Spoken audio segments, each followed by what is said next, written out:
ಬೇರ್ಪಡಿಸಿ ಚಿಕ್ಕಬಳ್ಳಾಪುರ ಪ್ರತ್ಯೇಕ, ಕೋಲಾರ ಪ್ರತ್ಯೇಕ ಹಾಲು ಒಕ್ಕೂಟವನ್ನಾಗಿ ಸರ್ಕಾರ ಆದೇಶ ಮಾಡಿತು. ಈ ನಿಟ್ಟಿನಲ್ಲಿ ಕೋಲಾರ ಜಿಲ್ಲಾ ವ್ಯಾಪ್ತಿಯಲ್ಲಿ ಬರ್ತಕ್ಕಂಥ ಹಾಲು ಉತ್ಪಾದಕ ಸಂಘಗಳ ಆಧಾರದ ಮೇಲೆ ಕೋಲಾರಗಳನ್ನು ವಿಂಗಡಣೆ ಮಾಡಬೇಕು ಅಂತೇಳಿ ಸರ್ಕಾರ ಆದೇಶ ಮಾಡಿ ಸಹಕಾರ ಸಂಘಗಳ ಜಂಟಿ ನಿಬಂಧಕರು ಬೆಂಗಳೂರು ಅಂದರೆ JR ಜಾಯಿಂಟ್ ರಿಜಿಸ್ಟರ್ ಅವರು ದಿನಾಂಕ 29/10/1924 ಕೋಲಾರ ಜಿಲ್ಲಾ ಸಹಕಾರ ಹಾಲು ಉತ್ಪಾದಕರ ಸಂಘಗಳ ಒಕ್ಕೂಟ ಉಪನಿಧಿ 14 ತಿದ್ದುಪಡಿ ಮಾಡಬೇಕು ಅಂತೇಳಿ ಒಂದು ಪತ್ರವನ್ನು ಇಲ್ಲಿನ ಆಡಳಿತ ಮಂಡಳಿ ಅಂದರೆ MD ಆಗಿರ್ತಕ್ಕಂಥ ಗೋಪಾಲ ಮೂರ್ತಿ ಅವರಿಗೆ ಕರ್ನಾಟಕ ಸಹಕಾರ ಸಂಘಗಳ ಕಾಯ್ದೆ 1959 ಕಾಲಂ 12(5) ಅಡಿಯಲ್ಲಿ ನೋಟಿಸನ್ನು ಕೊಡ್ತಾರೆ. ಅದರ ಉದ್ದೇಶ ಸಂಘಗಳನ್ನು ವಿಂಗಡಣೆ ಮಾಡಬೇಕಾದ್ರೆ ಆ ನೋಟಿಸ್ನಂತೆ 30 ದಿವಸಗಳ ಕಾಲ ಸಾರ್ವಜನಿಕರಿಂದ ಆಕ್ಷೇಪಣೆಗಳನ್ನು ಆಹ್ವಾನ ಮಾಡಿ ಪತ್ರಿಕೆಗಳಲ್ಲಿ ಪ್ರಚಾರ ಮಾಡಿ ಎಲ್ಲ ಜಿಲ್ಲೆಯ ಎಲ್ಲ ಕಚೇರಿಗಳು ಕೂಡ ನೋಟಿಸ್ ಬೋರ್ಡ್ನಲ್ಲಿ ಅಂಟಿಸೋದಕ್ಕೆ ಅವರಿಗೆ ಕಳಿಸ್ಕೊಟ್ಟು 30 ದಿವಸಗಳ ನಂತರ ಯಾವುದೇ ಆಕ್ಷೇಪಣೆ ಬಾರದಿದ್ದಲ್ಲಿ ಆ ಸಭೆಯನ್ನು ಮಾಡಿ ಸಭೆಯಲ್ಲಿ ತೀರ್ಮಾನ ತಗೊಂಡು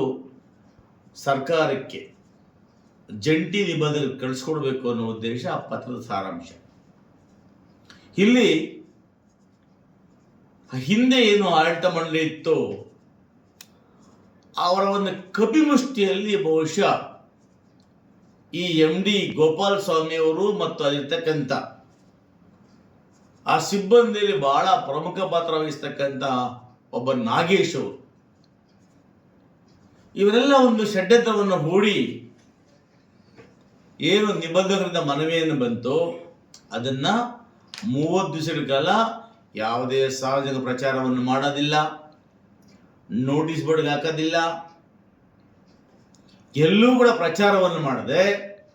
ಕನಿಷ್ಠ ಪಕ್ಷ ಹಾಲು ಒಕ್ಕೂಟದ ಇವತ್ತಿನ ಅಡ್ಮಿನಿಸ್ಟ್ರೇಟರ್ ಆಗಿರ್ತಕ್ಕಂಥ ನಮ್ಮ ಉಪ ಅಭಿಯೋಗಾಧಿಕಾರಿ ಅವರ ಒಂದು ಗಮನ ಕೂಡ ತರದೇನೆ ಈ ಕೂಟ ಮುಚ್ಚೆ ಹಾಕುತ್ತೆ. ಬಹುಶಃ ಇದನ್ನ ನೆಪ ಮಾಡಿಕೊಂಡು ಜಂಟಿ ನಿಬಂಧಕರು ಒಂದು ಮೊನ್ನೆ ಆದೇಶವನ್ನು ಮಾಡ್ತಾರೆ. ಆದೇಶವನ್ನು ಮಾಡಿ ಇವರಿಗೆ ಕಳಿಸ್ಕೊಡ್ತಾರೆ. ನಿಮ್ಮಿಂದ ಯಾವುದೇ ಆಕ್ಷೇಪಣೆಗಳು ಬಂದಿಲ್ಲವಾದ್ದರಿಂದ ಸ್ವಂತವಾಗಿ ಆದೇಶವನ್ನ ಮಾಡೋದಕ್ಕೆ ಅರ್ಹನಾಗಿದ್ದೇನೆ, ನಿಮ್ಮ ಅಬ್ಜೆಕ್ಷನ್ ಇಲ್ಲದಿರೋದ್ರಿಂದ ಇದನ್ನ ಡೀಮ್ಡ್ ಅಂತ ಭಾವಿಸ್ತೇನೆ ಅಂತ ಹೇಳಿ 14ರ ತಿದ್ದುಪಡಿಗೆ ಸ್ವಯಂ ಅನುಮೋದನೆಯನ್ನು ಮಾಡಿ ಇವತ್ತು 14ರ ಅಡಿಯಲ್ಲಿ ನೀವು ಚುನಾವಣೆಯನ್ನು ಮಾಡಿ ಅಂತೇಳಿ ಜಂಟಿ ನಿಬಂಧಕರು ಆದೇಶವನ್ನು ಕೊಡ್ತಾರೆ. ಇಲ್ಲಿ ನನಗನ್ಸುತ್ತೆ